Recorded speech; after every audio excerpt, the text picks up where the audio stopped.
lagi ngapain sih bikin konten, bikin materi yang gini buat wakil presiden. Nah yang gue sebelnya ya, gue tuh dibilang anak abah. Semua orang kritik dibilang anak apa ya? Enggak, maksud gue kalau misalkan ada orang pinter dikit di mata lu, jangan langsung sebut anak abah. Gue anak Tangsel. Tangsel. Jambret. Lu jambret. Kok bisa mikirin lu dizolimi? Lu orang jahat. Gue ngebayangin ya rumah lu tuh, di temboknya ada sumpit panjang gitu. Stop. Ma, kita makan apa besok? Rusa.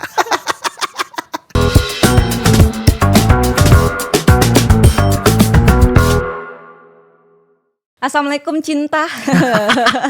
Kangen gak denger itu? Emang ada yang tahu ya? Ada dong, penggemar Suci 7 pasti tahu. Tapi gue kemarin waktu nampil di TV One, Aduh, gue nonton. ya waktu gue nampil di TV One, banyak yang bilang, nggak ada Assalamualaikum cintanya, bukan Jupri nih. Dituduh orang lain gue. Perkara cuman opening Assalamualaikum cintanya nggak ada. Balik lagi di teman ngopi, hari ini kita kedatangan Mal Jupri. Halo Bang Jupri, apa kabar? Oke, luar biasa. Ini podcastnya buat anak muda apa buat ibu-ibu sih? Semua. Semua ya? Bisa semua di sini. Kan rumah kamu. Rumah kamu. Tempat aman bercerita di rumah Tapi kamu. ada juga anak-anak yang rumahnya nggak seperti rumah. Ya kan biasanya luka paling banyak yang diterima di dalam rumah. Iya, makanya rumah kamu tercipta biar nyaman kayak di rumah kamu. Kalau rumah kamu gak nyaman, kamu bisa di sini. Ya kayak misalkan kalau bertamu tuh anggap aja rumah sendiri. Iya. Nyapu, ngepel. Itu mah disuruh ngebabu ya. Cuci piring dong kita abis makan. Kita diskusi apa nih? Seru banget. Bang Jupri habis dari TV One ya? Tanggal 15 Januari, berarti beda 15 hari ya. Dari TV One. Ngomongin. Gimana lu? Tapi lu udah nonton? Nonton Bang. Gimana menurut lu? Sotoy gak gue? Enggak, lu jawabannya nyari aman juga kan? Harus nyari aman. Iya. Karena gue yakin sekali, Mek, ketika kita udah ngobrol di publik, kalau YouTube mah mungkin masih belum kesorot banget lah. Tapi kalau misalkan udah TV nasional dan berita, ini kan pasti bakal dipecah nih potongan-potongannya. Gue gak boleh blunder nih. Lawan saya blunder. Potongannya lebih banyak dia. Dan yang gue terima kasih nih buat TV One, udah ngadirin beliau. Jadi saya tidak terlihat kosong deh. Karena semua argumen gue tidak niatkan untuk lempar ke situ, Mek. Karena kan itu keluar karena ditanya. ada argumen dia yang blunder. Jadi kalau gue kelihatan pinter, enggak, gue cuma ngelurusin belokan-belokan yang tadi dia kasih tahu gitu. Kayak misal, jadi kan dia bilang gini kan, si ibu ini bilang, lagi ngapain sih bikin konten, bikin materi yang gini buat wakil presiden? Kagak nonton berarti? Iya, berarti gak nonton. Terus kan ditanya, berarti gak langganan Netflix itu. Nontonnya di TikTok. Iya kan, abis itu, iya bener kan. Terus panelis bilang gitu, jadi ibu udah nonton belum? Agak nunduk dikit. Bohong nih si ibu ini. Terus abis itu lu bilang gak kalau itu Dharma Pangrekun pas materi itu? MC langsung. Oh, MC. Itu Dharma Pangrekun, Bu. Gue langsung iya, nggak bilangin ke dia tuh, nggak usah lah gitu-gitu amat nyari duit lah. Goals Panji nggak ke situ. Iya betul, itu revenue-nya banyak banget memang gitu. Tapi kan itu marketingnya dari tahun jauh awal 2024 kan. Stand up-nya di Agustus gitu. Itu rentetan marketingnya tuh banyak banget. Bang Panji juga main podcast bocah, main podcast receh, main podcast yang pembahasannya berat juga, dan semuanya nyetel, nggak ada pembahasan yang diulang-ulang kan, Bang Panji. Berarti kan itu buah pikir yang luar biasa banyak yang ditumpahin ke banyak channel gitu. Maksud gue itu cukup berat loh untuk marketing. Dia bilang jangan nyari duit segitunya lah. Makanya semua argumen gue bantah semua. Kalau ini bilang nyari duit jangan segitunya, kayaknya enggak deh. Goalsnya Panji itu untuk menggerakin orang deh. Nah yang gue sebelnya ya, gue tuh dibilang anak abah. Semua orang kritik dibilang anak apa ya? Enggak, maksud gue kalau misalkan ada orang pinter dikit di mata lu, jangan langsung sebut anak abah. Gue anak Tangsel. Tangsel.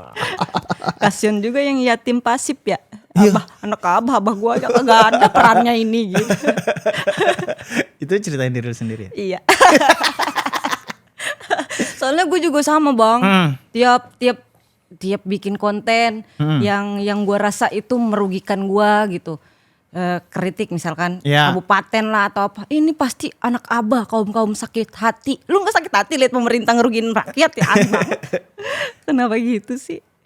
Dan gue ngerasa bahwa yang ngomong Termul, yang ngomong anak abah, kayaknya satu orang yang sama deh. Sama-sama apa? Dibikin aja, ini bikin lu kalau ada orang yang kritik kayaknya sakit hati deh, kasih tahu aja abah gitu. Ini orang ngomong anak abah mulu, nih kasih tahu Termul aja, biar berantem. Udah chaos deh. Orang lupa sama defortasenya Sumatera, orang lupa sama korupsi haji. Jadi pada berantem sendiri ya. Terus sebetulnya ya, gue tuh diundang lagi di Kompas lagi. TV. Oh, Kompas. Tapi alhamdulillah yang turun Om Sam. Jadinya Om Sam juga alhamdulillah lah gitu. Jangan setara gua gitu. Maksud gua kalau gua udah ngerasa gagal masuk di TV nasional di ranah berita, jangan kayak gua lagi. Misal gua takutnya kan kayak Geral, Ebel, jangan gitu. Iya. Lawan bicaranya Om Sam lu tau gak? Siapa? Si itu Firdaus itu. Yang jadi apa aja dia. Oh iya. Iya saya mah pengangguran. Iya saya mah mahasiswa. Iya saya mau, maksud gua Kompas TV lu kan gede ya. Cari narasumber yang kompeten bisa gak sih? Atau memang niat lu biar dia blunder, biar dipotong-potong engagement tuh banyak. Atau jangan-jangan dia yang mengajukan diri, undang saya dong. Bisa jadi. Tapi gue mikirnya lebih jahat ke Kompas. Bisa aja nyari rating. Iya. Nyari orang kosong. Biar dapat perdebatan tuh di kolom komentar. Nah jadi kan ini kan problemnya nih. Geser dulu sama tema utama ya. Boleh. Tapi ini gue menarik banget nih. Banyak yang bilang bahwa Bang Panji ini menistakan agama. Menurut lu menistakan gak? Enggak. Iya kan? Jadi kan ada argumennya bilang kalau Orang sholat itu belum tentu benar. Iya. Makanya poinnya untuk memilih pemimpin jangan cuman rajin sholat.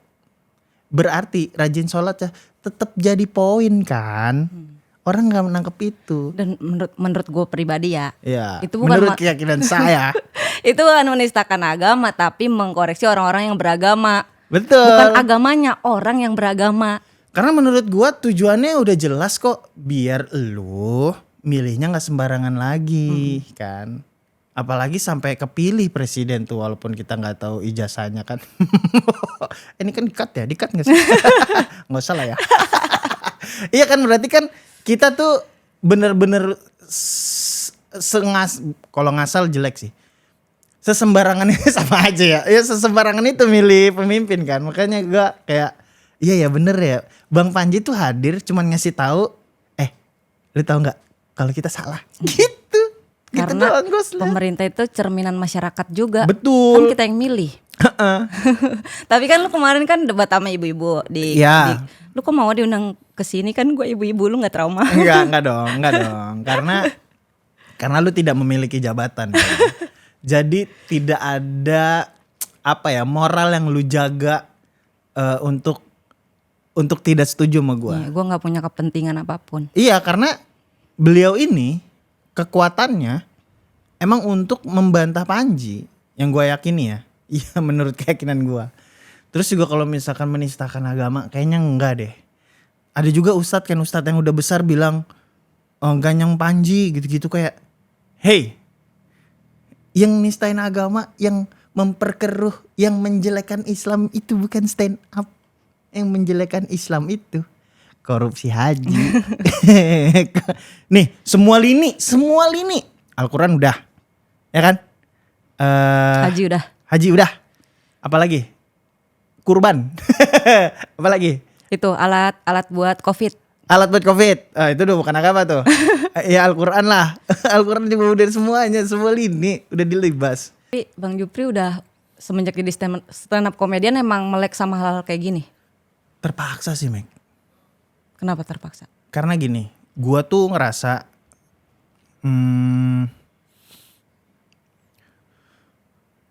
stand up comedy ini adalah ruang untuk gue bercerita gitu. Karena dari kecil gue gak punya ruang itu. Kayak gue abis diinjak kepala gue sama abang gue. Kepala gue diinjak abang gue curhat ke bokap gue nangis, malah digampar sama bokap gue katanya berisik. Lu bayangin gak sih? Gue punya ruang untuk ceritanya gak ada gitu. Nah abis itu pas di stand up tuh enak aja ya gue ceritain tentang keluh kesah gue. Didengerin. Gue sebel, orang ketawa. Tapi orang ngerti bahwa iya ya Jupri sesebel itu gitu. Tapi kan sekarang dengan ekonomi gue yang bertambah, dengan problemnya yang lebih gede lagi, kesel gue kan udah bukan di situ. Kesel gue jadi kayak ke pemerintah. Kayak misalkan lu jualan aparel, lu ada temen atau lu mengerjakan penjualan di marketplace nggak? Iya. Oke. Lu tahu nggak ada potongan-potongan yang mengagetkan dari pemerintah? Oh pas gua jualan belum, masih kayak potongan marketplace-nya aja. Oke nih, jadi gini. Jadi gua kan jadi brand gua jualan. Untuk ningkatin penjualan berarti kan harus ada ikutin event-eventnya si marketplace lah. Oke. Terus gue ngeliat potongannya tuh sampai 20%. Dari affiliate 1%, terus juga adminnya 8%. Nah, gue nggak tahu nih ini emang dari pemerintah tuh enggak, soalnya ada komisi dinamis kan di TikTok, langsungnya sebut ya TikTok. Kalau di Shopee tuh gue nggak tahu ada komisi dinamis atau enggak. Cuman layanannya bisa sampai 9%. Itu kan gue bilang kayak, kita dagang aja tuh. Ini belum bayar pajak loh gue. Gitu maksud gue. Belum kepotong pajak ya? Iya berarti kan sebel gue udah lebih naik lagi nih. Nah abis itu gue mikir kayak, iya ya, kayaknya emang negara ini kocak deh. Gitu. Gatel gitu mau ngomongin. Makanya sebelum gue ngomong seperti Panji, gue lebih banyak baca buku. Lebih kritis lagi melihat lingkungan. Nah itu tadi kenapa gue jadi lebih aware sama politik, karena sebelnya udah tumbuh gitu. Dan karena segala sesuatu di dalam kehidupan kita Politik. tersambung sama politik. Lu lihat di jalanan macet banget. Itu politik.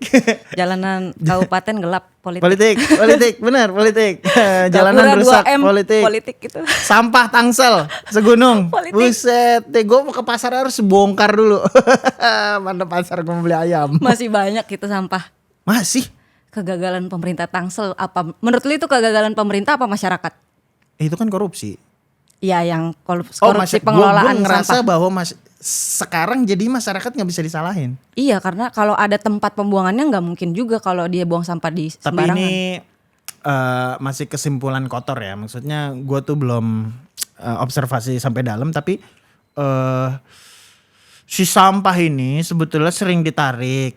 Cuman gara-gara dikorupsi gaji mereka yang biasa narik sampah nggak digaji udah berapa bulan. Jadi berhenti. Itu yang di berita yang korupsi pengelolaan sampah kan? Betul. Okay. Terus juga di daerah Cipecang juga nggak mau nerima sampah. Berarti kan ada kontrak yang dizolimi kan sama pemerintah, sehingga dia kayak nggak bisa nerima. Duit lo dulu mana? Baru masukin sampah lo ke sini gitu. Terus dioper ke Serang, sama warga Serang juga ditolak. Iya, gue yang keren mahasiswa sih, buang sampahnya depan wali kota. Wali kotanya pindah. WFH. Kenapa WFH? Iya bawa sampah. Kerja. tapi lu setuju nggak sih kalau orang kritik harus ngasih solusi? Enggak dong. Emang uang yang keluar ketika lu belanja sashimi, belanja McD, kopi gula aren yang ada PPN-nya, emang buat apa? Buat mereka yang udah duduk di situ mikir tahu. Ini gue nggak suka nih begini. Harusnya kayak oh itu lu nggak suka. Oke deh gue rapiin gitu. Bukan lu nggak suka gini. Terus solusinya apa? Ya kerja. Lu duit gue buat apa? Duit gue buat apa? Lu yang digaji kita yang nyari solusi. Iya kalau gue yang nyari solusi, lu gaji lu ke gue aja. Biar gue yang kerja. lu yang kritik. Iya dong. Iya dong. Gitu. Iya. Makanya gue kayak nggak setuju gue. Semua kritik itu harus diterima. Pun buruk dan jelek, buruk dan baiknya, bisa dan tidak bisanya harus diterima. Jadi kalau emang nggak bisa, jelasin ke masyarakat. Kayak misalkan ini nih, gue ngomong sama, gue lupa dia menteri apa ya. Gue jadi host gitu, host jalan ke rumah menteri gitu. Gue tanya, Pak, sampah kita kan banyak nih Pak. Masa di Singapura sampah dibakar, apinya jadi listrik, bekasnya jadi tanah lagi Pak. Indonesia gimana? Oh gak bisa disamain dong. Lah kocak.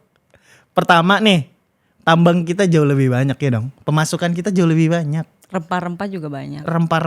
Rempah-rempah, tambang, minyak, hutan yang lu udah gundulin. Ini kan pasti ada revenue gini, ini ada pemasukan kemana. Sedangkan Indonesia orang miskin nomor 2 coy. Termiskin nomor 2. Nah ini jadi kesel gue jadi tumbuh kan. Iya. Ditambah berita lihat Indonesia warga paling bahagia. Lah dia dari mana datanya? Orang polisi dibilang terpercaya. Gimana sih? Orang jambret mati malah. Yang ngejar ditangkap. Itu diketawain sama mahasiswa hukum semester 1 itu. Ngerti apa? Mending baru daftar. Baru daftar kuliah udah ketawa. Kayaknya gue belum belajar juga udah tolol itu. Aneh-aneh aja. Tapi si keluarganya yang jambret, DPR gimana sih nggak support rakyat kecil? Jambret, lu jambret. Kok bisa mikirin lu dizolimi? Lu orang jahat. Lu ngezolimi orang. Jadi daripada dihukum mending diambil sama Tuhan gitu, ganggu nih. Taunya keluarganya juga lebih ganggu. Ya gimana ya keluarga jambret? Kalau jambret. yang nyari nafkah dari ngejambret yang meninggal ya satu-satunya jalan ninja dia ya itu meres. Iya betul. Makanya gue bingung gitu. Tapi kadang ya, ini juga bakal jadi premis utama show gue selanjutnya. Kadang tuh kita kesel sama orang miskin kan. Sampai orang miskin tuh goblok gitu kan. Gara-gara tidur siang. Mungkin tidur siang lah, apalah gue nggak tahu lah. Pokoknya argumennya begitu. Gue ngerasa kayak penasaran gue, beneran goblok nggak ya? Terus gue nemu konten kreator neurologis, emang spesialis otak, bahwa orang miskin itu hidupnya day per day gitu. Bahkan lusa aja dia nggak tahu mau ngapain. Jadi kalau misalkan lu bilang bodoh, bukan dia bodoh, emang dia fokusnya untuk hidup hari ini gitu. Sehingga dia tidak punya forecast, tidak punya perencanaan untuk seminggu ke depan gue ngapain ya, seminggu ke depan gue naikin omset bagaimana ya, seminggu ke depan gue brandingan gue gimana ya, naikin followersnya gimana, gak ada pikiran itu gitu. Jadi bukan bodoh, tapi akses untuk memberitahu bahwa hidup dengan layak itu gak ada yang ngasih tahu. Semuanya gelap. Itu tapi letak asiknya kalau kata itu bocil Cina itu. Bocah perintis. Bocah perintis. Gitu. Tapi ya emang iya ya. Maksudnya yang gue alamin sendiri, yang bokap juga bukan orang yang berada gitu. Memang hidupnya memang untuk hari ini, ya udah hari ini kita bisa makan, ya udah syukurin aja gitu. Pekerjaan apa? Serabutan. Serabutan tuh apa? Apa aja? Apa? Apapun yang sering deh, yang sering kan sering. serabutan tuh banyak ya, maksudnya masih bias gitu.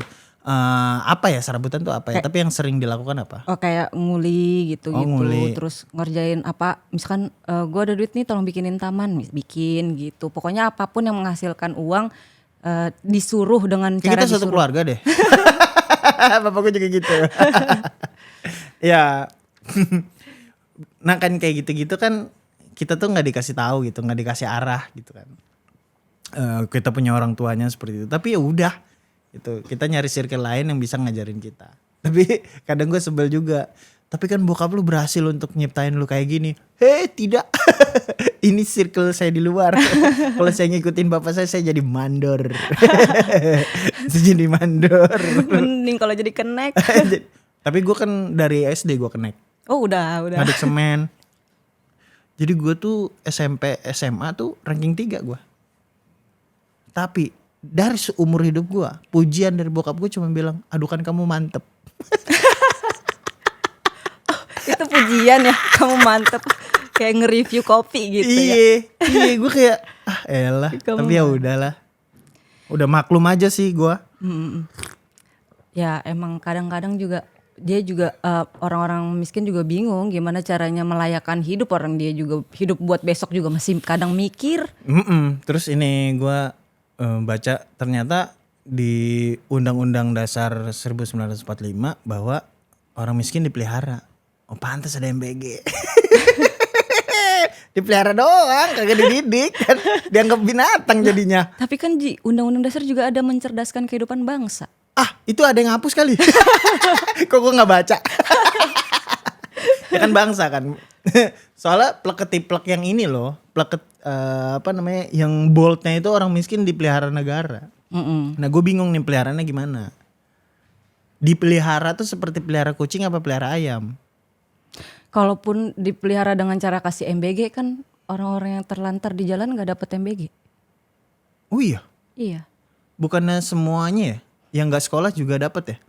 Awal-awal kan yang sekolah dulu. Bahkan sekolah yang gak ada muridnya dapat loh. Oh iya. ada 30 MPG datang. Ada sekolahnya ada. Tapi gurunya main HP gitu. Ini mana muridnya ini? Hah? Fiktif ini. Berarti kan gak tepat sasaran. Terus? Ya kalau itu gue setuju gak tepat sasaran. Enggak, tadi lu apa tadi? Yang terlantar kan gak dapet MBG. Mungkin cara memeliharanya diangkut Satpol PP. Iya. Ditaruh di dinsos gitu. Terus dikasih ajaran-ajaran kayak cara ngejahit, cara apa, Oh cara iya, apa. dinsos tuh gue jadi penasaran deh. Pengen deh gue kesana deh. Gue tanya diapain sih bocah-bocah? Jujur bang, terserah ini kontroversi atau kagak, ini pengalaman gue pribadi ya. Lu Gue kan pernah? pernah jadi pengamen. Oke. Ya untuk sekolah karena nggak bisa sekolah, gue ngamen buat pendidikan. Terus ditangkep. Oh iya. Satpol PP diangkut, disuruh bersih-bersih, udah dipulangin tapi di tempat jauh. Misalkan gue ketangkap di Tangerang nih, terus gue ditaruh di kantornya, bersih-bersih, suruh bersihin WC apa segala macam. Jangan ngamen lagi di tempat itu nggak boleh gini. Terus gue ditaruh di Bekasi. Terus gue pulang ke Tangerang nge-BM. Udah gitu. Jadi dipelihara dari mananya kadang gue bingung juga. Kok gitu sih? Ini bakal jadi kontroversi nih pasti. Gue pengen. Ada lagi nggak ya? Ada lagi ya Kalau dulu orang-orang yang memang pengamen-pengamen merasakan seperti itu? Iya. banyak bang, dulu pengamen-pengamen, pengemis, pedagang kaki lima yang dagang sembarangan pasti diangkutnya sama Satpol PP bang. Terus kalau yang pedagang kaki lima di jajanan diambil nggak? Dimakan nggak? Kadang gerobaknya ditendangin, abang-abangnya ditendangin. Sayangnya waktu zaman gua ngamen kan belum melek sosmed. Oh. Jadinya nggak hal-hal kayak gitu tabu, nggak bakalan viral juga. Iya. Ih kalau ditendangin gimana nyari rezeki lagi ya? Nah itu dia. Tapi kita juga bingung ya mau nyalain siapa kalau kayak gitu. Pemerintah lah. udah. Lu gimana sih bingung gimana? Politik bro. Kalau Satpol PP bang, dia menjalankan tugas bilangnya. Ini tugas saya harus ngebersihin jalanan ini biar ini begini. Jadi gimana kalau kita nyalain dia? Dia bilang ini saya menjalankan tugas, ini saya lagi kerja gitu. Ya makanya gue bingung ya kayak sekarang nih sebagai stand up comedian nih gue harus apa ya? Pertanyaan adalah gue tuh uang belum cukup, tapi gue pengen teriak gitu. Jadi takut kan? Apa sih yang ditakutin sama orang-orang kalau ngomong? Oh ini. Gue bingung bang, kenapa sih orang yang ngomong fakta selalu dibilang berani banget? Iya. Kan cuma ngomong fakta. Kenapa sih? Ada beberapa yang memang tajam sekali. Komik ya senior kita lah. Itu sampai brand nge-cancel loh. Berarti kan ada hubungannya gitu. Ada benang merah di antara rezekinya dia. Kalau lu belum se-Ferry Irwandi, jangan terlalu berani. Makanya saya bikin show aja. Gue juga lagi. Di sosmed. Nah makanya gue tuh pengen bangun awareness orang miskin tuh apa yang dirasain sih gitu. Jadi kalau bukan kita siapa lagi yang peduli gitu aja. Kalau gue nanti kontennya. Makanya gue pengen nanya-nanya. Gue ada link begal. Ada link begal di Lampung. Pengen nanya aja kenapa sih lu ngelakuin itu. Terus juga ada pilihan lain gak sih selain ini. Terus juga pernah nggak sih bahwa lu dapat lu dapat motor tapi orang yang punya motor berani mati untuk ngelawan lu sampai lu ngelepas motor ini kan, ini jadi menarik dan penasaran orang kan. Cuman gue nggak tahu nih nanti respon netizen gimana. Tapi emang begalnya mau diwawancara. Kata teman gue, ini teman deket dia waktu kecil. Marcel juga gitu kan, pernah dibegal, buka helm. Ini gue berarti kenal dong. Sorry. Lain kali gak usah pakai helm. Marcel circle-nya juga Bronx juga. Makanya gue juga penasaran nih Marcel. Gue ngerasa Marcel adalah orang hebat yang memang jauh lebih miskin dari kita kan dulu. Terus sampai sebesar sekarang tuh gimana gitu. Sampai keplesetnya kenapa. Emang kan licin banget lantainya. Harusnya jadi wakil wali kota lu itu. Tapi gue bilang ke Marcel, Sel, kalau lu turunin 500 juta nih Sel, gue support lu bener dah. karena kalau emang politik lu buruk pun, gue masih punya kontrol kan, gue masih bisa negor lu gitu. Terus 500 juta juga gue bangunnya untuk space kreatifnya stand up. Gue nggak muluk-muluk, tapi kan juga temen gue, nggak nerima duit doang gue. Kalau tangsel jelek juga bisa gue cekek lu nya kan gitu kan. Karena temen deket. Lu gimana sih kerjanya? Kalau misalkan dia ada bahasa, iya Jup soalnya gue ngikutin aja gue. Soalnya ngikut arahan partai. Ngikut arahan partai lah, gue ngikut arahan seseorang lah. Ya gak bisa gitu. Sampah nih gimana nih. Tapi banyak yang bilang gini ke gue. Kalau ada nggak, gue nggak tahu. Alah, lu mau komedian ngeritik-ngeritik, ntar juga lu jadi buzzer atau ntar juga lu naik jadi masuk partai gitu. Pernah nggak ada yang gituin lu? Banyak kok. Dan lu bakalan kesana nggak kira-kira bang? Gue nggak kayaknya deh. Untuk saat ini? Gue nggak nyaman. Gue akan berupaya tetap di koridor luar, tetap teriak. Karena apa ya? Gue tuh nggak suka melakukan pekerjaan yang gue nggak suka gitu. Kan kalau di dalam situ suka nggak suka, lo harus ikutin. Mau sebersih apapun kayak. Berarti lu tetap kekik kan. Gitu. Tapi lu nggak berarti lu nggak percaya bisa merubah dari dalam? Nggak bisa. Nggak kemana-mana loh ini arahnya bang. Cuma nanya pendapat lu maksudnya aja. Yakult kan. Ya kan ada bakteri baik kan. Iya kan. Perbaiki dari dalam kan. Iya. Ya kan ke situ kan. Aman aja. Gue yang narasumber, gue yang nyapu loh. Ya kenapa lu nggak percaya hal itu? Nggak percaya. Padahal siklusnya akan kayak gitu. Orang-orang yang ngerasa dirinya kompeten akan masuk ke dalam situ dan akan jadi korban juga. Gue ngerasa perkataan gue tidak akan munafik kalau Ferry Irwandi belum masuk partai. Kalau Ferry Irwandi masuk partai, misalkan ke pemerintahan, Panji masuk partai, udah tuh jelas tuh, gue bisa munafik tiba-tiba. Karena itu role model gue. Gue bakal bertanya-tanya gitu, lu kenapa masuk? Mungkin aja gue terlena, gue nggak tahu ya. Tapi intinya, selagi Ferry Irwandi masih di luar, Panji masih di luar, udah aman tuh. Gue akan sama suara gue sampai hari ini. Sampai hari nanti gitu. Tapi lu politik enggak? Wah udah ada yang nawarin lu kalau mau naik gue modalin gitu-gitu. Udah ada. Modalin tangga kan maksudnya kan? Iya kan naik doang. Gue juga sama punya role model. Role model gue kok Ernest. Jadi kalau gue mau memperkaya diri, kayaknya gue bakalan lebih ke gue harus gimana ya caranya biar berseni dan menghasilkan uang lebih banyak. Karena kalau berarti lu ngumpulin orang Medan berarti. Agak lain ya, langsung kaya. terus.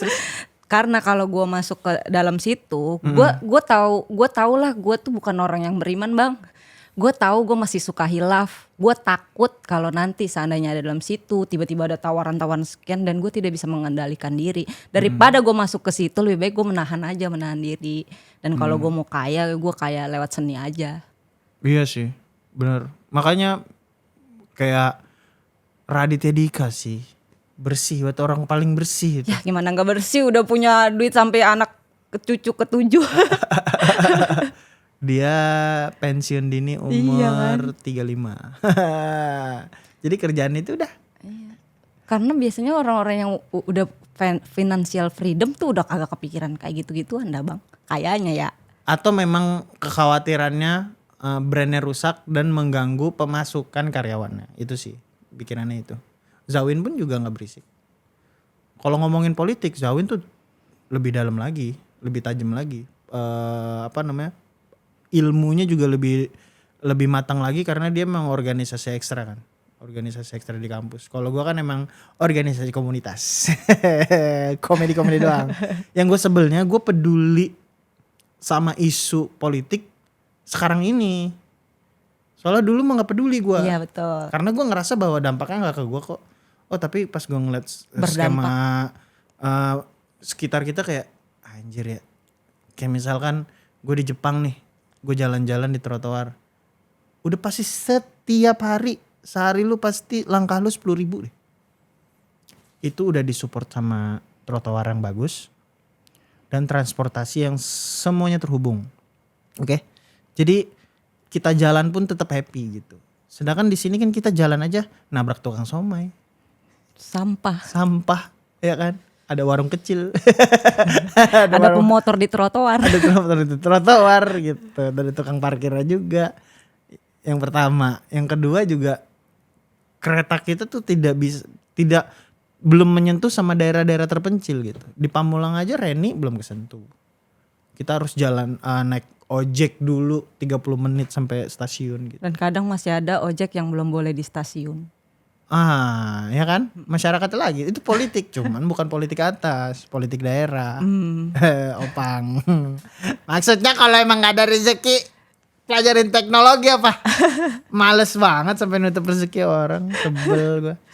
Gue juga sebenarnya kagak melek-melek banget. Cuman karena gue merasakan sendiri jadi gue kesel. Yang mana tuh? Jadi gue bersuara akhir-akhir inilah di kabupaten gue mulai speak up karena awalnya bang. Pas gue naik transportasi umum gue kayak ini ada pemerintah kagak sih ini, gue kesel banget.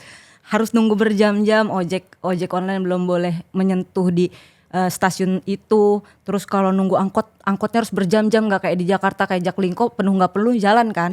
Kalau di Kaptang enggak bang, harus nunggu penuh dan itu berjam-jam. Coba 2 jam nunggu angkot. Coba lu nunggu kan, terus belum ada lu sendiri. Mas gak jalan-jalan? VIP lu, VIP. Naik Grab car aja. Gue butuh duit ini, duit. Iya. Tapi gue kesentuh lo ada konten kreator yang dia tuh tukang supir angkot. Anak SD nggak boleh ngasih iya, gitu. Gak usah bayar ya. Iya, gue lihat juga konten itu. Matiin kamera. Dek, konten doang. Jangan, udah lari aja kamu.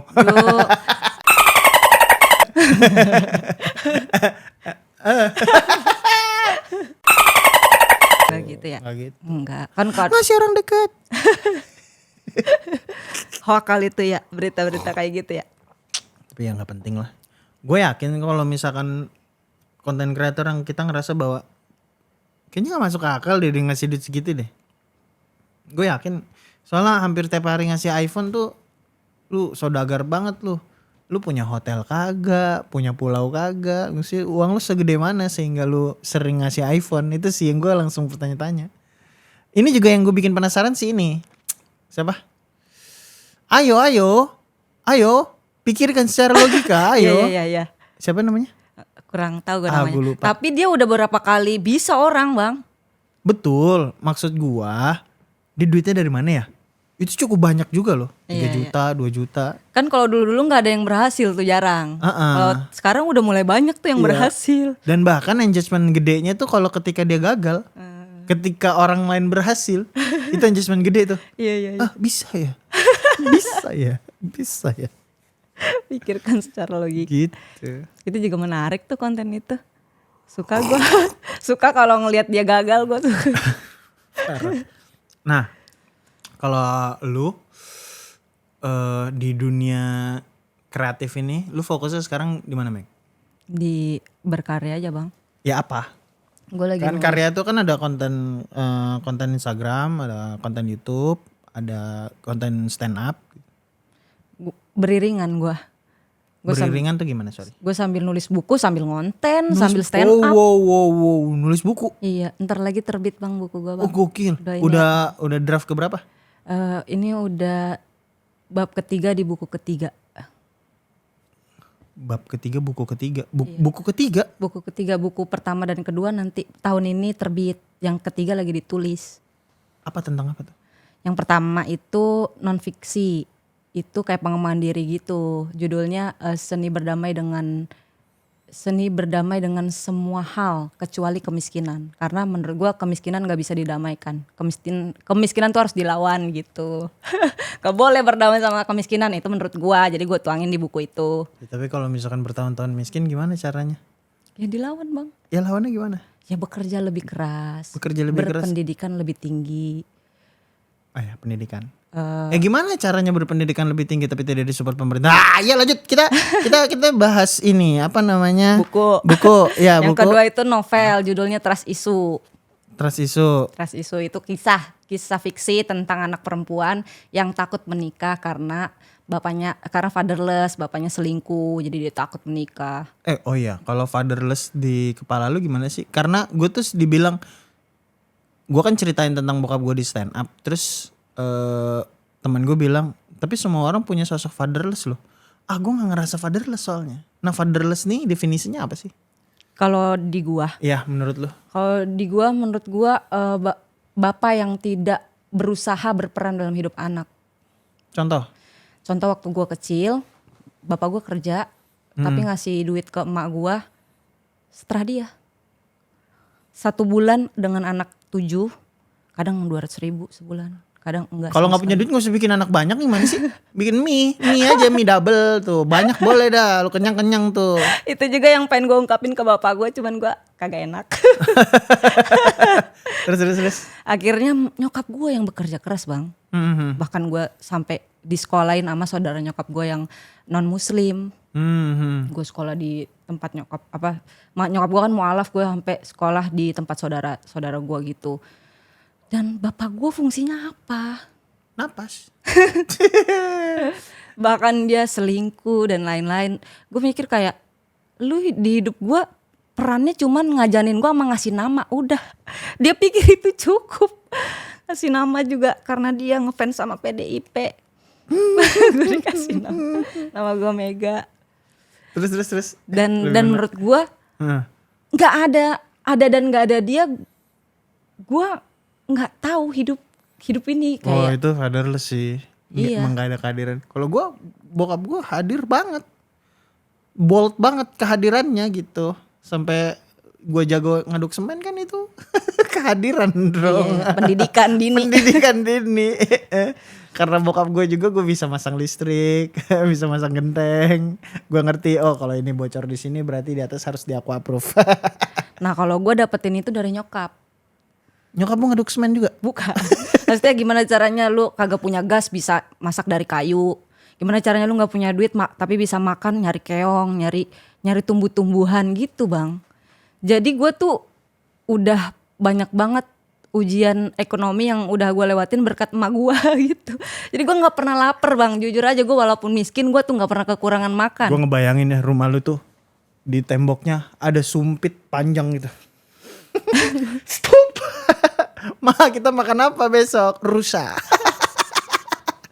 Agak berburu juga sih. Kayu bakar, keong. Iya bang. Survival banget anjir. Iya, mama gue tuh sampai nanam buah sayur yang merambat yang tiap hari kita makan dari situ. Wah. Tapi itu goals gue bahkan. Kalau tua tuh gue pengen makan dari hasil tanaman gue sendiri. Terus lauk dengan ternak gue sendiri. Awalnya gue mes tuh sama David Beckham. Dia kan kayak Harvest Moon kan, melihara ayam, kakinya gede-gede banget tuh kayak T-Rex kan. Melihara ayam lah, berkebun. Gue bilang, anjir slow living nih bocah nih. Ternyata punya klub bola, sebel gue, dihianatin. Ternyata tetap kerja dia. Lah emang kenapa tetap sukses dia. Kalau kerja gak boleh punya kebun? Ya bukan, maksud gue jadi susah ngejarnya. Paham gak sih lu? Gue kayak bisa nih gue kejar nih gitu. Iya. Kalau klub bola modalnya kan triliunan. Anjir ya fatherless ya. Fatherless. Gue bahkan pengen punya special show tentang itu, tentang bapak gue yang gak ada Kapan? perannya. Wah, harusnya tahun kemarin. Kenapa menentukan mundur? Karena materinya belum kelar. Tapi kan alasan aja gak sih? Enggak, jadi gue tuh ngedalemin dulu kenapa ya bokap gue tuh bisa seperti ini. Gue cari tuh kan sebabnya. Semakin gue ketemu sebabnya, semakin gue kagak berani untuk bikinin materi ini. Karena ternyata luka trauma dia waktu kecil yang membuat dia menjadi bapak yang kurang peran. Nah itu kan. Nah itu. Jadinya setiap punchline yang gue pengen, bapak gue tuh harusnya gak gini. Itu kayak balik lagi ke gue. Oh belum damai. Mungkin bilangnya belum damai ya. Tapi kayak belum, observasinya belum selesai. Iya. Jadi masih nunggu, ntar gue masih ada fakta-fakta yang belum gue dapet gitu. Tapi harus ditentuin sih tanggal. Iya buat materi itu akan matang sendiri, sistem sekolah gitu. Besok ujian belajar malam ini lu bisa jawab tahu. SKS. Iya, sistem kebut semalam. Menarik sih. Tapi gue juga di situ juga mikir gitu, ketika gue ngerasa bahwa bokap gue sekeras itu sama gue, tapi tidak keras sama abang-abang gue, karena memang dia juga anak terakhir kan. Anak laki-laki terakhir. Sebetulnya dia ada punya adik perempuan, tapi dan anak laki-laki terakhir. Ternyata dia ngerapihin kebun berapa hektar gitu. Dia yang motong pohon sendiri. Jadi memang lebih keras lagi hidupnya. Jadi gue kayak ya udahlah maklumin aja. Udah nggak benci kalau gue. Iya. Kalau kan masih kan? Enggak.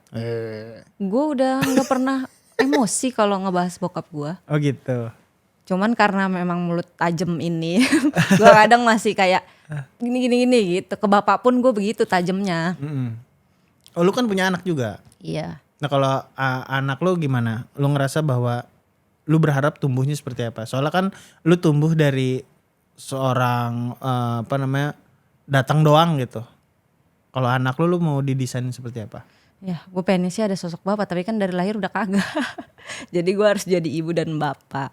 Tapi gue berharapnya anak gue Ini pasang kumis. terus. Tapi gue berharapnya anak gue tuh anak yang kuat gitu bang, punya mental yang baja. Latih Muay Thai sekarang.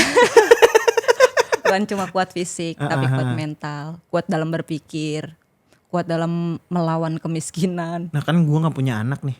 Belum. Ya belum punya anak. Nah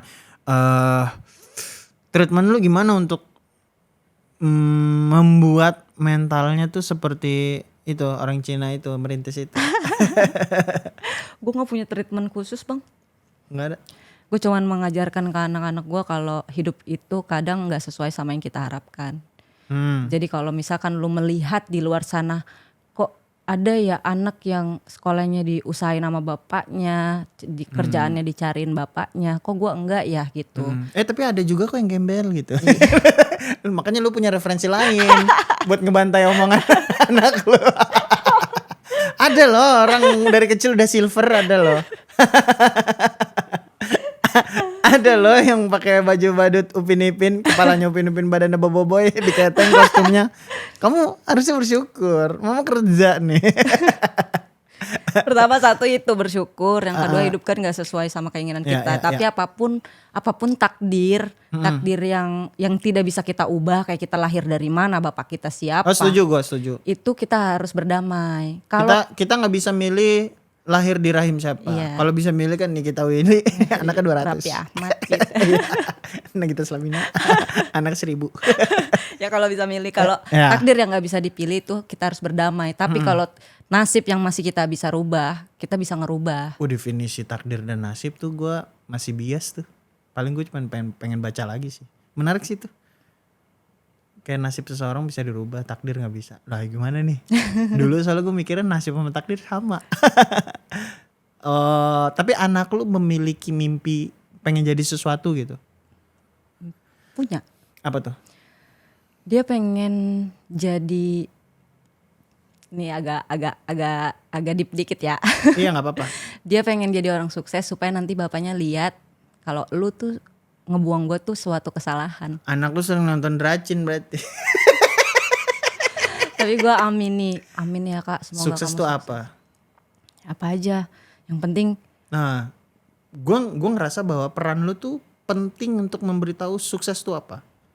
Sukses, terkenal, punya duit itu tuh dampak dari lu udah melakukan sesuatu yang benar gitu. Bukan tujuan. Coba dah. Kamu mau suksesnya kayak gimana sih? Lu jajarin tuh orang-orang sukses. Emang kayak dia. Jadi biar bisa ngaranya kan umur kita nggak tahu ya. Lu nggak sih kadang lu udah sibuk kerja terus ngeliat kayak kok udah gede anak gua. Lu nggak? Enggak. Iya gitu. Kayaknya harus dituntun deh. Itu juga tuh udah jadi show measurable gue itu tuh. Kadang orang namain anaknya berharap bahwa anaknya jadi doa gitu kan. Ya walaupun ada anak namanya Happy New Year ya, tolong banget itu ya. Happy New Year gitu. Beneran ada Namanya Happy New Year. Maksud juga kenapa momen ya? Kok nama momen? Oh lahirnya pas itu petasan kali. Iya, pas tahun baru Hijriah lagi. Iya mungkin ada namanya Lebaran hari kedua kali. Nah itu kan di situ tuh gue garis bawahi bahwa ketika lo udah namain anak dan lo punya doa, ya lo gelar karpetnya, lo mau kemana nih? Kalau emang lo doanya anaknya jadi pemain bola, ya berarti kan lo harus racunin tuh biar dia cinta sama bolanya dulu. Abis itu ketika dia udah cinta, lo kasih jalan kayak SSB atau apa gitu.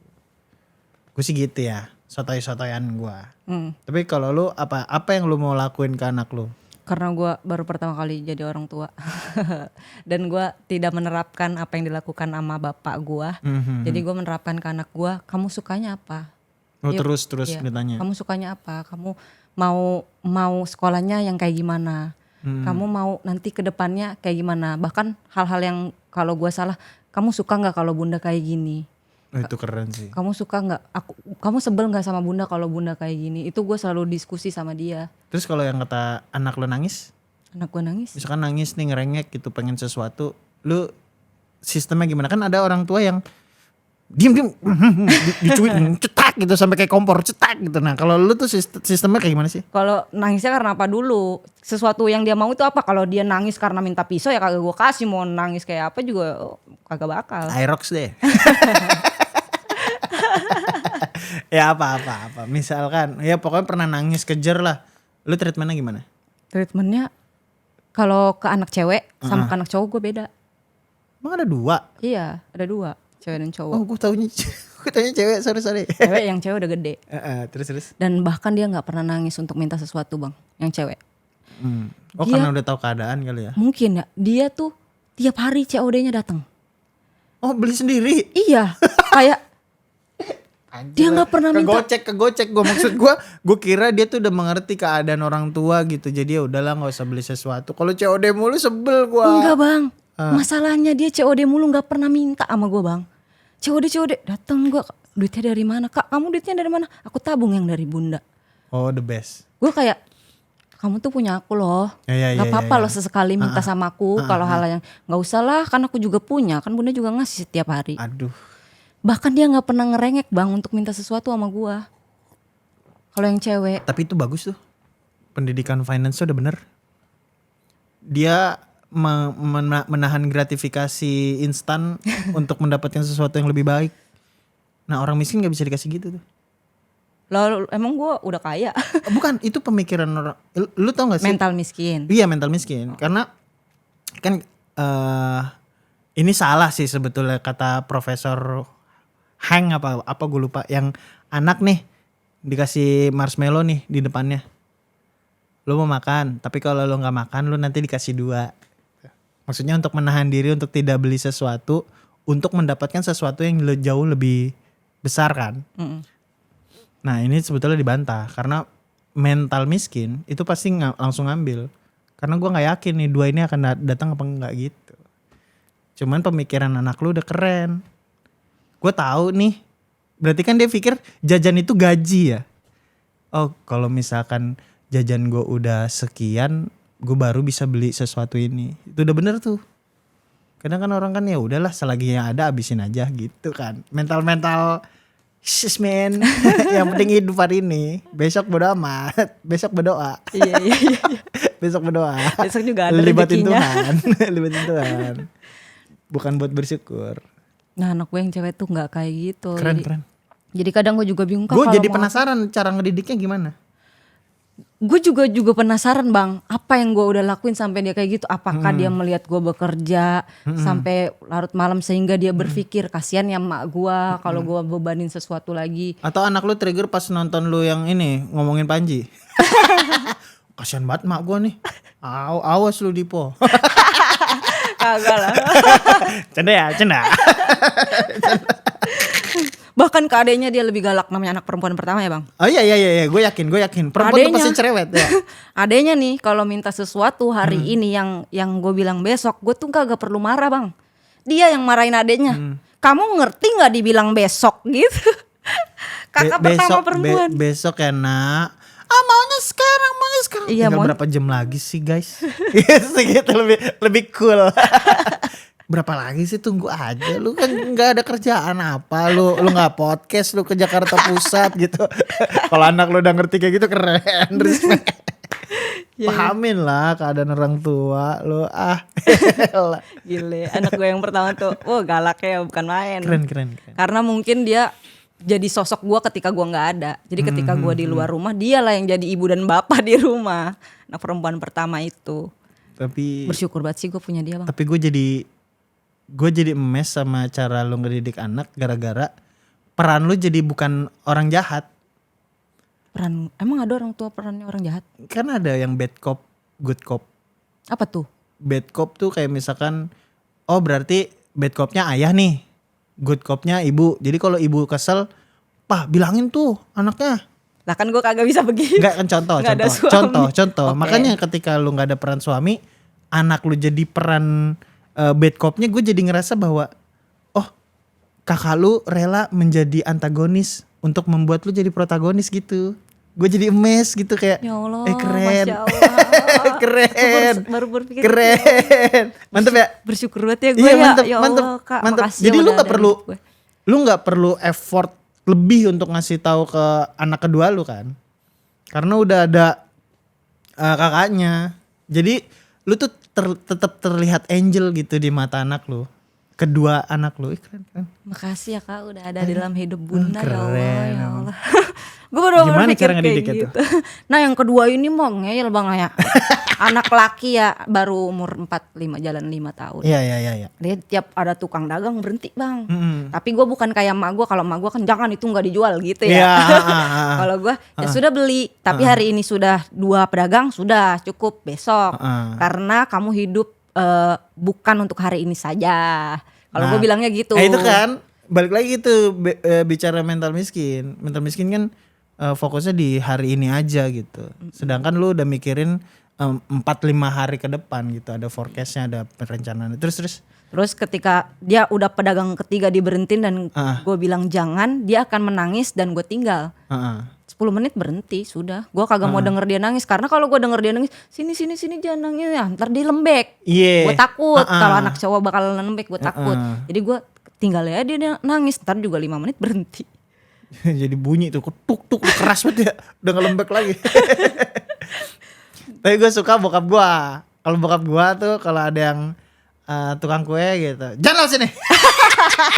Pedagangnya dimarahin. Sebelum gue tahu ada tukang dagang, makanya gue kayak, gue baru tahu kegiatan bokap gue begitu. Pantesan tukang dagang kagak ada yang lewat gue. Gokil juga ya, boleh juga itu. Itu namanya ini apa namanya, lockdown. PSBB nggak boleh lewat. PSBB jaga jarak. Lockdown. Lockdown dari pengeluaran. Iya. Keren sih. Gue tuh iri sama yang parenting yang ketika anaknya rengek-rengek ngomongnya baik-baik aja kayak lu. Kayak, nah kenapa nangis? Kan ada tuh sampai anaknya ngeluapin emosinya aja dulu gitu. Kenapa? Cerita sama ya. Tapi kalau ayah ngomong tolong Samsunya taruh. Tapi gue juga gak kayak gitu juga. Gue bakalan ngomong lembut 3 kali. 3 kali lembut udah tidak kena akan bakal gitu juga bang. Karena ada gue kasih toleransi kesabaran aja. Iya tapi keras penting sih. Tapi jangan sampai jadi jahat di mata anak gitu. Itu yang gue kayak Belum sih, gue ngerasa mungkin punya anak tuh di 2 apa 3 tahun lagi setelah gue udah punya rumah yang memang setelah nggak ngontrak gitu. Gitu sih mental. Mana nih kesimpulannya? Udah hampir sejam nih. Gue juga belum punya rumah yang settle. Tapi kan kakak lu cukup punya ekonomi yang oke kan? Lah apa urusan sama gue, dia udah berkeluarga dan punya hidupnya sendiri, masa gue numpang sama kakak gue. Kagak bisa. Dan kita gue bersyukurnya hidup lahir di keluarga miskin, gue bersyukurnya kita survive masing-masing bang. Jadi tidak ada yang mengandalkan satu sama lain. Jadi ketika ada kakak gue sukses karena hasil dia, gue nggak mau tuh jadi benalu di hidup dia. Gue harus bisa kayak dia. Gue nggak, ayo dong lu kan udah sukses bantuin gue dong, cariin gue kerja dong. Enggak, jangan sampai gue kayak itu. Dan mak gue sangat melarang karena kasihan kalau anak yang udah gede-gede jadi generasi sandwich. Harus membiayai adik-adiknya, harus nyariin kerja buat adik-adiknya, itu kasihan juga. Kita juga nggak fair. Tapi banyak di sini tau. Ya banyak. Enggak, soalnya karena beberapa pemikiran jadul yang kolot tuh anak sebagai investasi. Betul. Jadi semua beban ditumpahin sama anak yang paling sukses. Enggak cuma pertama. Misalkan anak keduanya yang sukses, anak ketiganya sukses, jadi dilimpahin. Lu kan punya duit lebih gitu. Masa lu gak peduli sih sama keluarga lu? Balik lagi, keluarga lu peduli gak sama lu gitu. Itu kerennya parenting nyokap gue. Nyokap gue tuh tidak pernah meminta, sehingga orang-orang yang sukses ini, kakak gue yang udah sukses, dengan rela hati memberikan sendiri tanpa diminta. Jadi kadang ini kan waktu gue masih sekolah, terus kakak gue udah punya kerjaan dan lain-lain, dia tiap bulan ngirim tanpa mah gue minta, nih buat adek, nih mah buat beli beras gitu. Dan itu jadi gue ngeliat kakak gue kayak gitu, gue jadi terpengaruh. Ada ngeliat contoh gitu. Berarti kan memang balik lagi pusatnya ya, yang harus bener gitu. Sebelum lu punya keturunan tuh mental lu tuh harus lebih matang lagi. Jangan sampai buat mental buruk. Makanya kalau misalkan ada yang bilang ini nih mentalnya belum mateng, belum settle, belum mature, belum dewasa, punya anak. Terus dia berpikir bahwa iya gue pengen punya keturunan. Penting gak keturunan? Gue pengen bilang gitu. Emang lu penting punya, dunia ini emang penting ada keturunan yang mirip lu. Lu penting dulu gitu buat masyarakat banyak, baru lu punya keturunan gitu sih. Agak jahat sih ya. Iya sih, gue juga ngeliat konten yang anak 11 terus jualan keripik. Itu juga pernah dialami, tapi bukan karena atas dasar paksaan. Karena emak gue jualan gorengan waktu gue kecil, terus keliling, gue ngeliatnya kasihan banget. Akhirnya kita keliling. Lu nggak tega kan? Kagak tega karena keliling, udahlah kita aja yuk gitu. Masalahnya tuh yang di ini yang disemprot KDM kan, yang anjir lu nggak ngapa-ngapain di rumah. Bapaknya di rumah, gue kesel banget. Iya. Gue nontonnya kayak, what? Lagi hamil lagi, anak ke-11, astagfirullahaladzim gitu. Iya, kayak. anak 11, gue bilang. Lu mau bikin klub bola apa gimana sih 11? Gitulah, intinya gue ngerasa. Tapi orang-orang kayak gitu bikin kita ngerasa bersyukur punya orang tua yang kayak gitu. Tapi ya betul. Cuman kadang jahat juga kita nempelin alasan kita bersyukur sama orang-orang brengsek. Iya, kayak misalkan masih syukur lu, no lihat no nggak ada tangannya. Jangan dijadiin tempat bersyukur, kasihan. Iya juga ya. Tapi bingung ya kita gimana. Gitu dah. Makasih Bang Jupri udah banyak berbagi. Seru sekali. Kapan lagi nih lu show?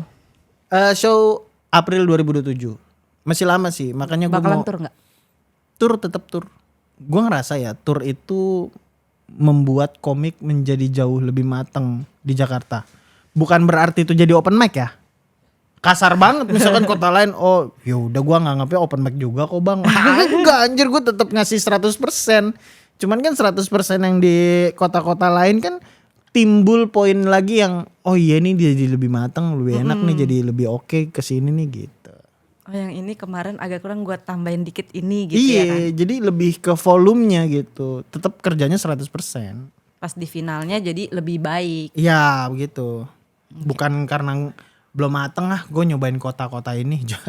Pikiran sampah. Berapa kota nanti lu 2027? 2027 kayaknya banyak deh. Karena gue bikin mitos ini podcast pertama gue. Oh iya? Ngomongin mental miskin. Karena memang gue mau bahas itu. Oh. Gue mau bahas kenapa orang miskin selalu didiskreditkan gitu, selalu direndahkan, terus selalu dibilang tapi lu lihat nggak sih sebabnya dia melakukan itu? Kan kita nggak tahu kan. Makanya gue pengen ngasih tahu aja gitu. Keresahan bersama, setidaknya kalau kata senior bilang inti dari show itu adalah ketika lu peduli dan lu resah. Nah hari ini gue lagi peduli itu. Soal kalau cinta-cintaan, istri gue baik-baik aja, orang tua udah kelar, yang di measurable gitu. Jadi problem gue tuh sekarang udah ngerasa kayak, di masyarakat kayak gimana nih ya? Karena dulu gue juga pernah miskin, pernah bodoh kan. Kadang juga ini, udah sejam tapi tambahin aja. Aman. Gue mikir kayak, ketika kita miskin tuh bodoh gue akui. Bahkan gue sampai ngejar cewek di Jawa Timur. Ketika ekonomi gue lagi sulit, maksud gue di Tangsel kan banyak ya. Gue kenapa harus ngejar cewek di Jawa Timur gitu. Setiap per 6 bulan liburan semester kuliah, gue nguli dulu. Abis nguli gue kumpulin duitnya, gue jalan ke Jawa Timur buat pacaran. Gue nginepnya di masjid. Demi cinta tuh. Demi cinta. Jadi mandi wajib dulu baru sholat ya. Tapi gue tetap sholat 5 waktu kan. Bayarannya itu kan sebetulnya di masjid. Ketahuan sama marbot masjidnya. Oh ini musafir cinta. Musafir cinta. Terus gue pernah ini juga. Pernah Pernah ciuman lah di kebon. Kirain masjid, astagfirullahaladzim. Enggak lah, di kebon. Digerebek. Diarak-arak. Kalian zina ya? Belum pak. Berciuman nih pak. Terus diperas. Sama oknum diperas. Kalau enggak ditelanjangin. Enggak, badannya kecil. Kalau enggak saya gebukin nih. Teman-teman saya udah di depan, ada 10 orang gitu. Berapa lu udah kasih duit aja. Itu di kantong gue cuma ada gocap. Nih Jadi, pak, saya cuma punya ini pak. Dari Jawa Timur lu pulang? Kan udah beli tiket semuanya. Oh, oke. Makan juga dibeliin pacar. Habis itu gue ke tukang bakso. Sebetulnya ada lagi duitnya di jok motor. Cuman kan yang di kantong dikit. Sisa gocap. Terus gue makan bakso. Apa kita sewa hotel lah gitu. Nakal tapi miskin, bingung kan? Apa kita sewa hotel lah lagi makan bakso. Nah di tempat bakso itu ada, lu masih ada TV tabung yang di kerangkeng lu tau. Tahu. Iya. Yang biar nggak dimaling. Iya itu ada berita penggerebekan hotel murah. Bagus, menjauhkan lu dari zina. Untung lihat itu. Putus juga gara-gara beda keyakinan. Beda keyakinan. Dia beda Islam lah pokoknya. Islam unik. Nah gue kayak pengen ngomongin orang miskin dulu. Kenapa dia miskin dan kenapa dibilang bodoh.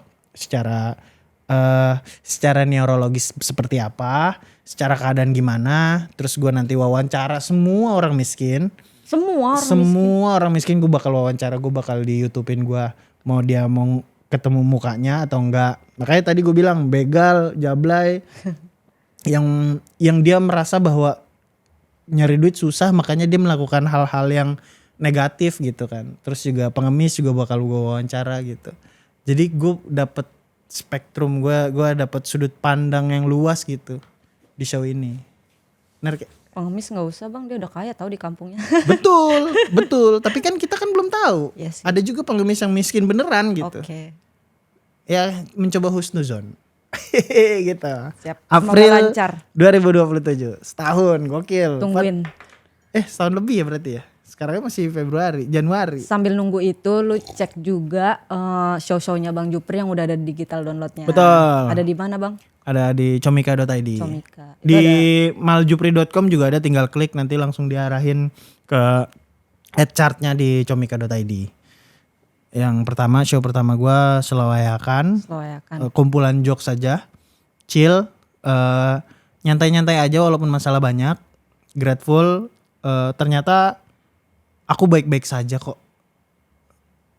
Sama ini Measurable, show keempat. Nanti yang kelima 2027. Kelima 2027. Lancar-lancar bang. Sehat-sehat. Makasih udah datang ke sini. Terima kasih juga, gokil. Sampai jumpa.